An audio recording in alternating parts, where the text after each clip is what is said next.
আসসালামু আলাইকুম, শুভ সকাল সবাইকে। আন্তরিক শুভেচ্ছা এবং অভিনন্দন জানিয়ে আমাদের সেকেন্ড যে সেশনটি, যেটা আমরা লাস্ট সেশনে বলে গিয়েছিলাম যে আমরা আরেকটা সেশন করব বৃহস্পতিবার, সেই সেশনটি অ্যাকচুয়ালি স্টার্ট করছি। আমাদের সাথে আছেন আমাদের স্পেশাল গেস্ট। আজকে আমরা কি নিয়ে কথা বলবো সেটা বলার আগে আমি আমাদের স্পেশাল গেস্টকে পরিচয় করে দিচ্ছি। সো আমাদের সাথে অ্যাকচুয়ালি আমি পরিচয়টা করানোর আগে আমি আমাদের যে স্পেশাল গেস্টটা তাকে অ্যাকচুয়ালি আপনারা ইনফ্যাক্ট দেখতেই পাচ্ছেন, অথবা অনেকেই অ্যাকচুয়ালি চিনেন, যিনি আমাদের সাথে জাস্ট খুব রিসেন্টলি অ্যাকচুয়ালি জয়েন করেছেন ভাই আমাদের সাথে। সো আমাদের সাথে আছেন H M হাসিনুল কুদ্দুস ভাইয়া, যিনি আমাদের সাথে জাস্ট রিসেন্টলি বলতে 2 মাস, সেকেন্ড জুন জয়েন করেছি। সো ভাইয়া আমাদের সাথে আছেন হচ্ছে চিফ কর্পোরেট অ্যাফেয়ার্স অফিসার হিসেবে, যিনি আমাদের অ্যাকচুয়ালি লিগ্যাল সাইডটা পুরোপুরি অ্যাকচুয়ালি দেখছেন থ্রু আউট দ্য টাইম। আমি অ্যাকচুয়ালি ভাইয়া পরিচয়টা যেহেতু দিয়েছি, আমি ভাইয়ের কাছে অ্যাকচুয়ালি চলে যাচ্ছি। ভাইয়া কেমন আছেন? হ্যাঁ, থ্যাংক ইউ, ভালো আছি। আসসালামু আলাইকুম সবাইকে। জি ভালো আছি আলহামদুলিল্লাহ। So welcome to the session, এবং অবশ্যই অনেক অনেক ধন্যবাদ যে আপনি আমাদের সাথে অ্যাকচুয়ালি আজকে সেশনটিতে জয়েন করেছেন। আপনার খুব ব্যস্ততম একটা সময়ের মধ্যে দিয়ে যাচ্ছে অবশ্যই, তার মধ্যে আমাদের সাথে জয়েন করেছেন, অনেক বেশি ধন্যবাদ আপনাকে। সো আমাদেরকে অলরেডি অনেকেই অ্যাকচুয়ালি দেখা স্টার্ট করে গিয়েছেন, এবং আমরা অ্যাকচুয়ালি একটু ওয়েট করছিলাম যে বাকিদেরকে অ্যাকচুয়ালি জয়েন করানোর জন্য, যেহেতু জাস্ট সকালবেলা আমরা যখন অ্যাকচুয়ালি সেশনগুলো স্টার্ট করি আমাদের অডিয়েন্সটা অ্যাকচুয়ালি জয়েন করতে একটু সময় নেয়। সো ভাইয়া আজকে আমরা যে বিষয়গুলো নিয়ে অ্যাকচুয়ালি কথা বলবো, ডেফিনেটলি যেহেতু আপনাকে এখানে নিয়ে আসছি, এখানে নিয়ে আসার পিছনে বড় একটা রিজনই হচ্ছে যে আমরা অ্যাকচুয়ালি পলিসিগুলো নিয়ে কথা বলবো। দারাজের পলিসি, যেহেতু আমরা একটা বড় একটা ক্যাম্পেইন শুরু হচ্ছে, জাস্ট 1 মাসের একটু বেশি সময় বাকি আছে 11-11 ক্যাম্পেইন। 11 ক্যাম্পেইনের আগে আমরা সেলারদেরকে কিছু পলিসি, কিছু ডুস অ্যান্ড ডোন্টস নিয়ে অ্যাকচুয়ালি কথা বলতে চাচ্ছি। সো ভাইয়া, পলিসির দিক থেকে আমরা যদি সেলারদেরকে একটা বিষয় অ্যাওয়ার করতে চাই যে কোন কোন বিষয় সবচেয়ে বেশি ইম্পর্টেন্টলি তারা টেক কেয়ার করবে, সেক্ষেত্রে আপনি কোন বিষয়গুলো হাইলাইট করতে চান সেলারদের জন্য? আচ্ছা, আমি আগে একটা আমার পরিচয়টা আরেকটু ক্লিয়ার করতে চাই। সেটা হচ্ছে আমি লিগ্যালের সাথে সাথে আমি আপনার রেগুলেটরি অ্যাফেয়ার্স এবং গভর্নমেন্ট রিলেশনটাও দেখছি, পিআরও দেখছি। আচ্ছা, সো আমি আসলে এই ক্লিয়ার করলাম এই জন্য যে আমি অনেক আসপেক্ট থেকে এই জিনিসগুলো দেখছি।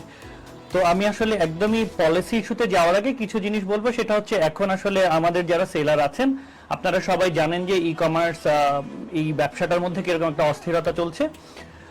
এটাতে আমি আসলে সবাইকে বলবো, একটা আমি আশার কথা বলবো যে এটাতে ঘাবড়ানোর কিছু নেই। আমরা যারা ভালো করে ব্যবসা করছি বেশ কিছুদিন ধরে এবং সততার সাথে ব্যবসা করছি, আমাদের কোনো প্রবলেম নেই।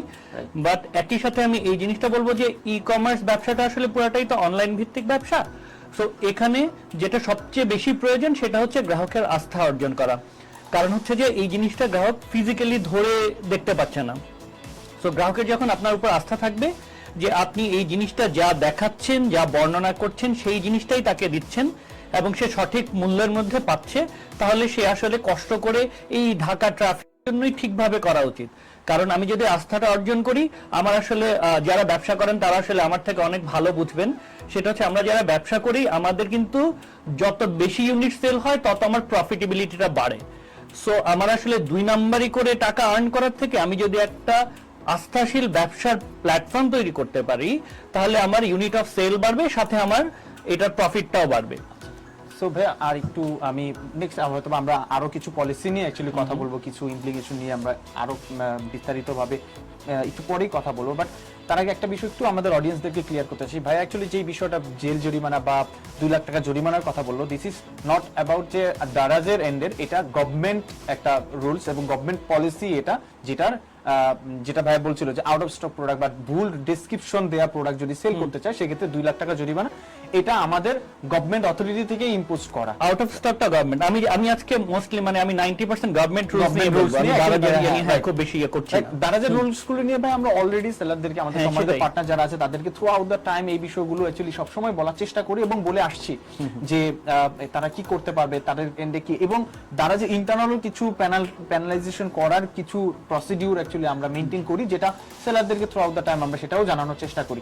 বাট আপনি যেটা বলছিলেন যে গভর্নমেন্টের এন্ড থেকে কি কি অ্যাকশন আছে, অর্থাৎ বাইরের যে আমাদের গভর্নমেন্টের যে বিভিন্ন এজেন্সি আছে তাদের এন্ড থেকে কি কি পেনাল্টি বা কি কি ধরনের জরিমানা বা জেল জরিমানা দুইটাই আছে, এই বিষয়গুলো মূলত আজকে ভাইয়া আমাদের সাথে একটু শেয়ার করছেন। সো ভাইয়া আমরা আরেকটা বিষয় অ্যাকচুয়ালি মানে সব সময় দেখে আসি, আমরা বিভিন্ন সময় অ্যাকচুয়ালি আমাদের কনজিউমার রাইটস এর এন্ডেও আমরা কিছু কমপ্লেইন পেয়ে থাকি আমাদের সেলারদের এগেইনস্টে, বিভিন্ন কাস্টমার এন্ড থেকে আসে। সো এই কমপ্লেইনগুলির কনসিকুয়েন্সেস বা কি ধরনের কমপ্লেইন আমরা অ্যাকচুয়ালি বেশি পাই, এটা যদি একটু আমাদেরকে একটু বলতেন। দুটা জিনিস তো আমি কভার করলামই। এটা আসলে একদমই নতুন এসছে যে আউট অফ স্টক কোনো মানে আপনার প্রোডাক্ট যদি না থাকে তাহলে ইউ ক্যানট ডিসপ্লে। দ্বিতীয়ত হচ্ছে ডেসক্রিপশনটা প্রপার থাকতে হবে। এরপরে যেটা আমরা খুব বেশি পাই সেটা হচ্ছে এমআরপি থেকে বেশি দামের প্রোডাক্ট বিক্রি করা।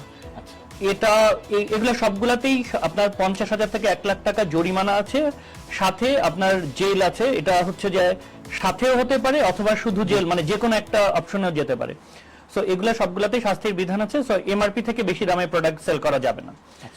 দ্বিতীয়ত এরপরে যেটা আছে সেটা হচ্ছে যে প্রোডাক্টগুলো আসলে মানা করা আছে, that is G prohibited product. হ্যাঁ, প্রোহিবিটেড প্রোডাক্ট। সো যে প্রোডাক্টগুলো মানা করা আছে ওই প্রোডাক্টগুলো বিক্রি করা যাবে না, ওটাতেও 2 লাখ টাকা জরিমানা আছে এবং সাথে জেল আছে। সো প্রোডাক্ট যেগুলো মানা করা আছে সেটা বিক্রি করা যাবে না।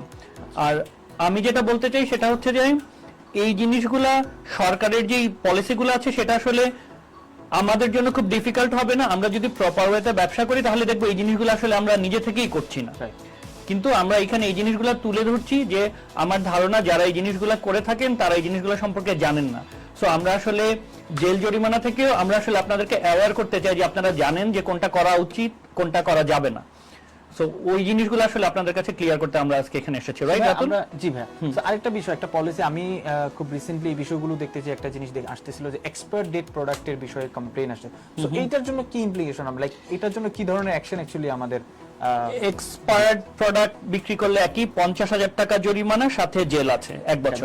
গভর্নমেন্ট জরিমানা? আমি সব গভর্নমেন্ট পলিসি রুলস থেকেই বলছি। আচ্ছা আচ্ছা।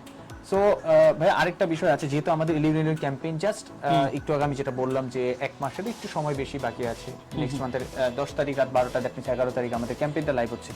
সো এই সময় আমরা চাই সেলারদেরকে সবসময় আমরা বলে আসি যে বেস্ট প্রোডাক্টটা বেস্ট দামে কাস্টমারদেরকে দেওয়ার জন্য, কারণ এই সময় যে এক্সপিরিয়েন্সটা আমাদের কাস্টমাররা পাবে, কারণ আমরা 30 গুণেরও বেশি অ্যাকচুয়ালি ট্রাফিক থাকবে ওই সময় আমাদের প্ল্যাটফর্মে, অর্ডার ভলিউম অলমোস্ট 13 থেকে 15 গুণ পর্যন্ত বৃদ্ধি পেতে পারে, এরকম একটা বিষয়। সো ওইখানে প্রাইসের একটা ম্যানিপুলেশনের একটা বিষয় আমাদের কিছু কিছু সেলারের থেকে হয়। সো এইটার ক্ষেত্রে অ্যাকচুয়ালি আমরা কিভাবে এই পলিসিটাকে আমরা দেখছি যে প্রাইস ম্যানিপুলেশন বা প্রাইস হাইকের বিষয়টাকে? রাতুল, আমি ওইখানে যাওয়ার আগে জাস্ট আরো দুটা পয়েন্ট আমি কভার করতে চাই যেটা খুবই জরুরি। সেটা হচ্ছে আমি যেটা বললাম যে প্রোডাক্ট না থাকলে এটা ডিসপ্লে করা যাবে না। তারপর অনেক সময় হয় ধরেন একটা প্রোডাক্ট এক পিসি আছে, আপনি ডেলিভারি করার সময় ভেঙে গেল বা আনফরচুন যে কোনো সিচুয়েশন হতে পারে। সো ওই সব জায়গায় আমার সেলারদের প্রতি অনুরোধ, আপনারা 24 ঘন্টার মধ্যে জানাবেন যে এই প্রোডাক্ট আসলে ডেলিভারি করা যাচ্ছে না।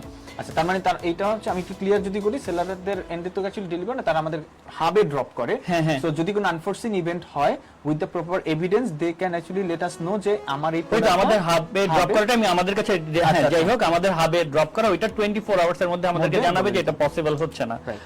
আরেকটা জিনিস আমি রাতুল এখানে ক্লিয়ার করতে চাই, সেটা হচ্ছে অনেক সময় দেখা যায় যে অনেকের টেন্ডেন্সি থাকে যে কন্টাক্ট শেয়ার করা, ওকে, কাস্টমারের সাথে। এটার আমি একটু কনসিকুয়েন্সটা বলি। সেটা হচ্ছে ব্যবসা করার সময় অনেকে মনে করে যে আমি কিছু পার্সেন্ট হয়তো কমিশন দিয়ে দিচ্ছি দারাজকে বা কোনো একটা প্ল্যাটফর্মকে, আমি তো ওইটা লস করছি। আসলে ওইটা আমরা লস করছি না। আমরা যদি একটু পুরো বিজনেসের ফাংশনটা বুঝি, আপনার কিন্তু অলরেডি একটা ব্যবসা আছে। ই কমার্স প্ল্যাটফর্মগুলো কি করেছে, আপনার ব্যবসাকে এক্সপান্ড করেছে, দ্যাট ইজ আপনাকে নতুন একটা এভিনিউ করে দিয়েছে বেশি রেভিনিউ আর্ন করার জন্য। আপনার যে কাস্টমার আছে তার সাথে আমরা আরো বেশি কাস্টমার আপনাকে এনে দিচ্ছি। সো আপনি যদি এটাকে প্রপারলি ফলো করতে পারেন প্রপার ওয়েতে, তাহলে আপনি ভবিষ্যতে আরো বেশি বেশি কাস্টমার পাবেন। যেহেতু আপনার হয়তো একটা এলাকায় একটা দোকান আছে বা কিছু আছে, আমাদের রিচ হচ্ছে সারা বাংলাদেশ, হয়তো আমরা একসময় বিদেশেও ইয়ে করবো। সো আমরা আপনার রিচটাকে অনেক দূর বাড়িয়ে দিব।